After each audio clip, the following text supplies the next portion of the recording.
Yo, I'm Bob, into Marvel, happen to be totally blind since birth. Talking about Spider Man, the animated series, Season 2, Episode 3, Neogenic Nightmare, Chapter 3 of 14. This one's called Hydro Man. It is episode 16 of the series overall. It premiered on September 23rd in 1995.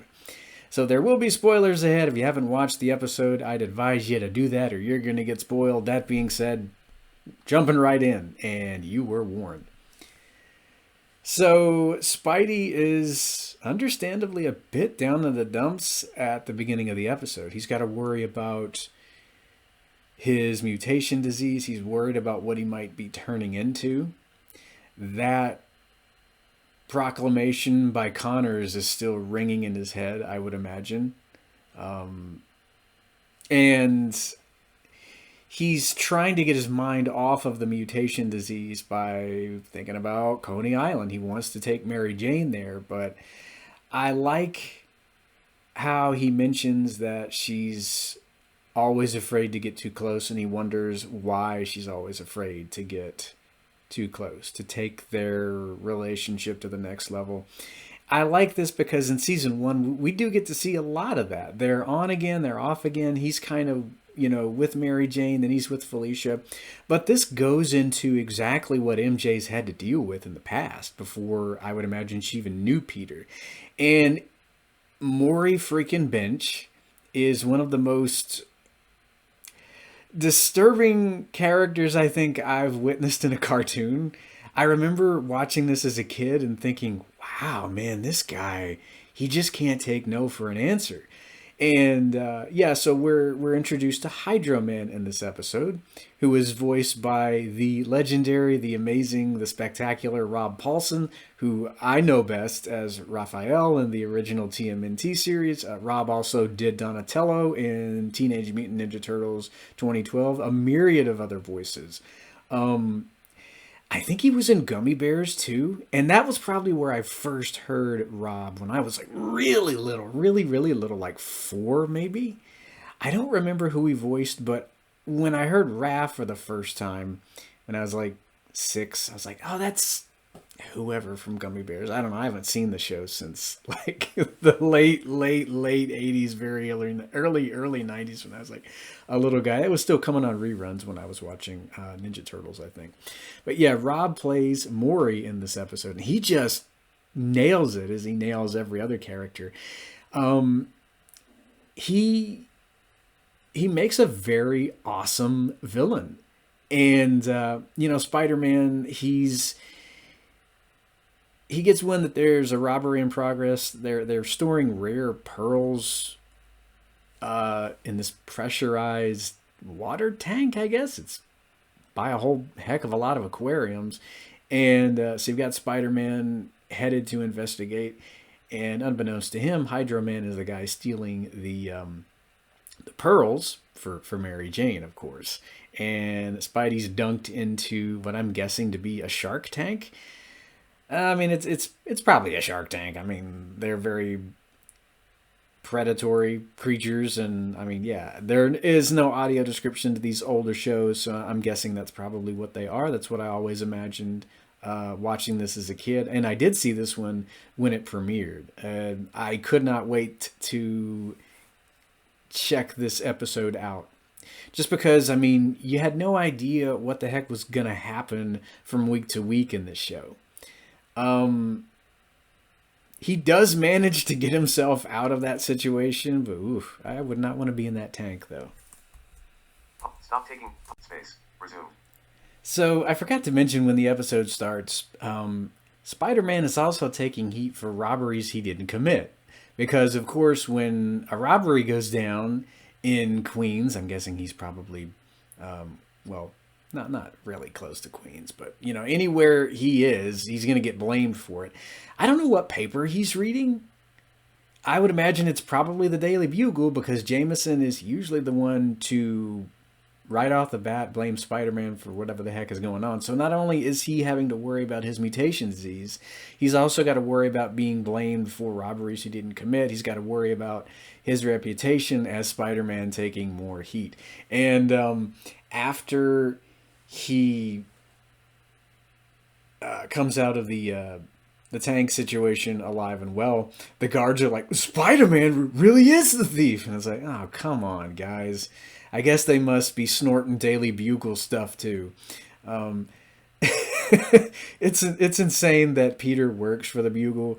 I mean, he needs that paycheck, but at the same time, he knows that his boss despises Spider-Man. So it's got to be quite frustrating getting the paycheck, taking the pictures of Spider-Man, and at the same time, getting your reputation besmirched by your own boss. I've always wondered how in the world this guy manages to deal with the stress. Probably a lot of jokes, because I mean he is notorious for one-liners and quipping it out whenever he's in battle. I would imagine that probably takes the edge off of his stress too. Pause. Stop. Pause. Space. So right after Spidey leaves the area with the tanks, you have Maury, and I guess he probably makes off with the stuff that he stole. And then we get that scene with Peter headed to see Mary Jane, and he's got some photos for her, and I like that he's really hoping that that they'll be able to head to Coney Island eventually, but she's just not really wanting to. And it makes a lot of sense, because I guess, if she's had to deal with someone as, unhinged as Maury Bench before she even knew Peter, it would make sense as to why she has a harder time with relationships. I mean, I don't know what in the world she had to go through with this guy, but he apparently will not leave her be. He calls her, somehow manages to figure out where she is. I guess he knows that she hangs out with Liz Allen, and I think this is the first episode we're introduced to Liz. I don't think she was in season 1 at all. Yeah, I do believe this is the first appearance of Liz Allen in this incarnation. But yeah, she gets a phone call from Maury, and he wants her to meet him at, I think it's the Hotel Seville. I wonder if the Barber of Seville hangs out there. And she heads off, and part of me is like, why are you doing this? If you know what kind of a person he is, why don't you take somebody with you? Why don't you do anything other than going to that hotel by yourself? But I mean, she's gonna do what she's gonna do. I feel like, it's Mary Jane. She knows this guy is not going to take no for an answer, and I feel like she just wants to go tell him off. I have no idea what the past was like between these two. Very tense scenes here with these characters, and I think just stellar voice acting, vocal performances by Rob Paulsen and Sarah in this episode. I think they did a fantastic job. And of course, Spider-Man being Spider-Man, he's going to follow her as Spider-Man. She doesn't want Peter to follow him, but he's like, I can't let her go into the situation by herself. I mean, it's a good thing too, because she has no idea that he has insane hydro powers now. So, I mean, yay Peter, I guess. Pause vid space. So we don't know exactly what happened with Mary Jane and Maury, but we do know, according to her, that he was jealous, he was overbearing, way too possessive. He made her life miserable, and I think that's pretty much all we need to know. There are some things that I think that are just too heavy for a show like this. And I love that they're going into this, though, because this makes a lot of what was going on with Mary Jane and Peter Parker in season 1. It makes a lot more sense when you see just how dark of a past relationship she's had with this guy. I mean, we don't even need to see it. We just get little hints at it. And, I mean, it's enough to, make adult me go, oh, okay, I get this now. I don't know if I thought that much about it at around age 12 when this first came on. I mean, I think probably a little bit, though. I always wondered why Mary Jane was a bit hesitant to get close to Peter in season one, and it does make a lot more sense in this episode. And then you've got him thinking that he's good enough for her now. And Maury doesn't understand. It doesn't matter how much power you have. It doesn't matter how much money you can offer someone. If you don't treat your partner like they want to be treated, if you don't give them space, if you don't, you know, I guess kind of back off a bit, they're not gonna respect you any more than they already do. And he doesn't get that. He feels like now that he has these hydro powers, he says, well, now I'm a somebody. I can give you this, I could give you that. And she's like, no, that's not it at all. That's not why our relationship didn't work. It's because it's because he was so, I guess, obsessive, possessive, overbearing, that kind of stuff. And Mary Jane just wasn't for that. But this guy he will not quit. And I remember watching this for the first time when I was a kid, and it felt like almost I was starting to get into Stephen King at the time, and I was like, man, this would be an interesting Stephen King setup. But I mean, I didn't really know much about Misery at the time. I hadn't seen the movie. I didn't know about the book yet, and I was like, later on when I found out about the book and read it, I was like, oh, okay, so Steve kind of did go into somebody being a bit, well, way more than a little bit possessive and controlling and whatnot with the character of Annie Wilkes. But yeah, I remember thinking when seeing this episode, wow, this is kind of scary when it comes to this character, what he can do now. If giving someone this unhinged hydro powers, it's really beyond insane. I think I'd seen another interpretation of Hydro Man before I watched this episode of Spider-Man. It was Fantastic Four, the 90s Fantastic Four show. He was in the Frightful Four, I think. But that character didn't resonate with me that much, I don't think. I'd completely forgotten he was in that episode. It was a 3-parter, I do believe. I'd forgotten he was in that until a couple years down the road when I'd seen him again. This version of Hydro Man, though, wow, he's very, very tense. And I think this is one of the most, I would say, this is the most tense I've ever heard Rob Paulsen act. I mean, he's a great actor in whatever he's in, but I think he had to go. I would imagine he probably had to go to a really intense place to deliver the lines of this character because, yeah, I recognized him immediately. But, when I watched the episode, I was like, wow, man. When you hear him voice characters like Raphael and Mac, not Max, PJ from Goof Troop, characters like that. That's one side of the spectrum. But I mean, voice actors like Rob, I mean, they can go into so many different aspects of characters. Just when he's narrating his life story, how he thought he was a nobody, and then he got shipped off by his parents, and how he got into that accident, and how something inside the earth changed him. He's really feeling like now he has a chance with her. It's scary, it's sad, it's very tense, but I love how vocally Rob doesn't pull any punches here in this episode as Maury Bench here when he's telling her exactly how he became Hydro Man.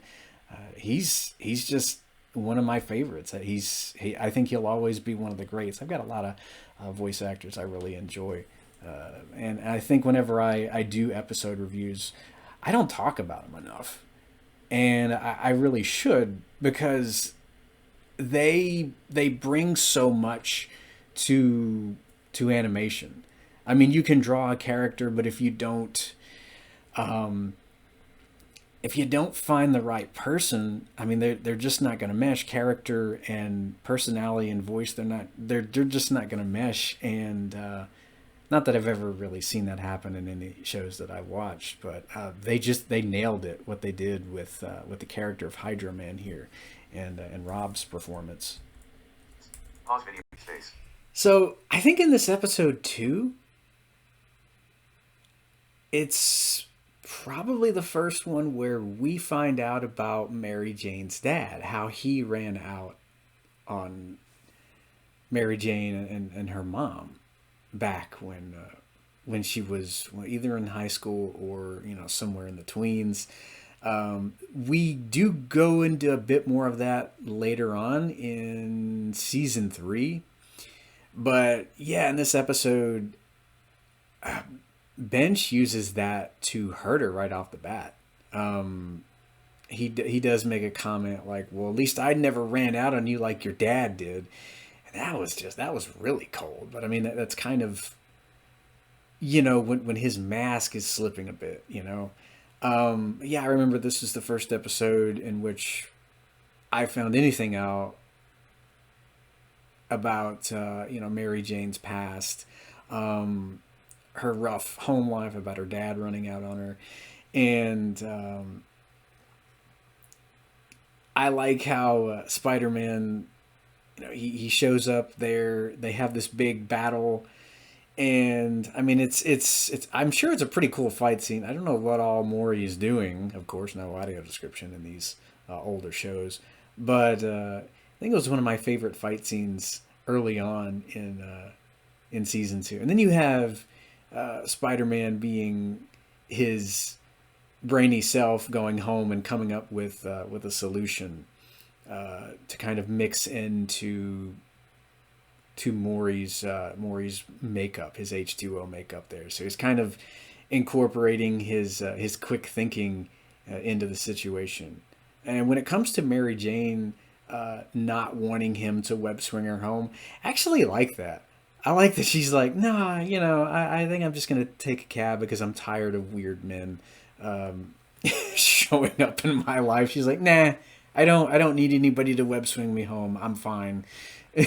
And I remember when Peter was thinking to himself, gee, now I know why she's been so afraid to commit. I remember thinking, yeah, wow, okay, that does make sense about a lot of things from the first season. Pause video. Space. Then you've got the confrontation with Mary Jane and Maury. She's, again, trying to convince him that, hey, I don't want to date you. We're not right for each other. Then he tells her his, origins as to how he became Hydro Man. I always wondered what that something from deep inside the earth was that changed him. I still don't really know. I don't know if it was some kind of a freak accident. I don't know if there's some bigger Marvel force at work. I've tried looking up different origins of this guy, what might have made him Hydro Man. I think in the Prime incarnation, it's like chemicals mixed with a generator he was working on. Yeah, he's like, well, now that I have these powers, I can have anything I want, and I want you. And she just comes right back with, I'm not a thing. I'm a person, and I don't want to date you, which was one of the coolest bits in the episode. I think I've always liked her character, and she really she really shines right here in this episode. You have Spider-Man showing up, and he mixes. He's got that new batch of webbing. It's a coagulant that interacts with the H2O in his body. And when he's trying to explain that, he basically says, yeah, I stirred powdered gelatin into him. It's one of my favorite lines of the episode. Yeah, Maury is pretty much stuck, as Pete says. I mean, it doesn't keep him that way for long, but I mean, it does hold him off just a little bit. Pause video. Space. It's basically a big chase until Bench is tired out. I mean, Mary Jane just leads him away from water, which keeps him held together. I mean, he needs it in order to survive. And, when he's not around it, he really just kind of goes all to pieces. And it's a really cool moment in the episode because Spider-Man is there, but he didn't have to do anything. Mary Jane just kind of, uh, you know, led him away from that water. And Ben's just like, haven't you figured out yet that you can't beat me? And Spider-Man's like, well, I don't have to. She already did. So, he goes berserko one more time when I think he finally realizes that she's just not that into him, and he tries to take Spider-Man down, but ultimately melts. Of course, he's fine. I don't really know if we'll ever see this incarnation again. Uh, they don't revisit the Hydro Man concept again until season 5. So we've got quite a while until we explore a bit more of this. But when it comes to this character in particular, we don't see him again, so to speak, for the entire series. I I did enjoy the episode, I have to say, and I like the ending of it too because Spider-Man realizes, I mean, even though things are tough in his life, he can look up to someone who he deems much stronger than he'll ever be because of what all she's had to go through. So you have that bit with them. They finally get to go to Coney Island together, even though it is raining. But I like the end of the episode because Mary Jane says she's not really thinking about the rain. And so you kind of get to see them a bit closer at the end of the episode. I think she's had to face down one of her biggest fears, and I think she kicked its butt toward the end of the episode, and it was always one of my favorites. And I think it still holds up pretty well. Oh boy, it's a very tense episode though. So I did have a Hydro Man action figure, or Hydrant Man, as Spider-Man calls him at one point in the episode. He's like, "Did you say your name was Hydrant Man? The dogs must love you." It was a really cool interpretation of Hydro Man. It was from the animated series, and I wish he had alternate hands. I remember he just had these giant water hands. There was a little pump on his back where you could, fill his hands with water, and he could, squirt water out of his hands. He came with this massive watery platform. It was supposed to be his legs turning into water. It was on this wheel assembly, and you stood him inside of, I think my brother called them his water pants or whatever. But yeah, you stood him inside this platform. You could roll him along, so it looked like his legs had turned into water, like he was just coming at you on this big wave. His hands were just massive, watery fists. He came with an attachment that you could strap onto one of his hands. Actually went into one of his hands. And I think I had to wait a year after the episode to nab the action figure. I got him for Christmas in 1996. Not 95, but 96. I think that's also when I got the Black Cat. I didn't know about her at the time. Her episode hadn't premiered yet. But yeah, I remember getting Hydro Man for Christmas and liking the action figure a pretty good bit. Fantastic episode, but the next two I think, over the moon to talk about because we're going to get into the Mutant Agenda and Mutants Revenge, which is the big Spider-Man X-Men 2-part crossover. And I'll tell you right now, I didn't know it was happening until the day it was happening. But I'll get into that next time. So until then, hear you later. Stop taking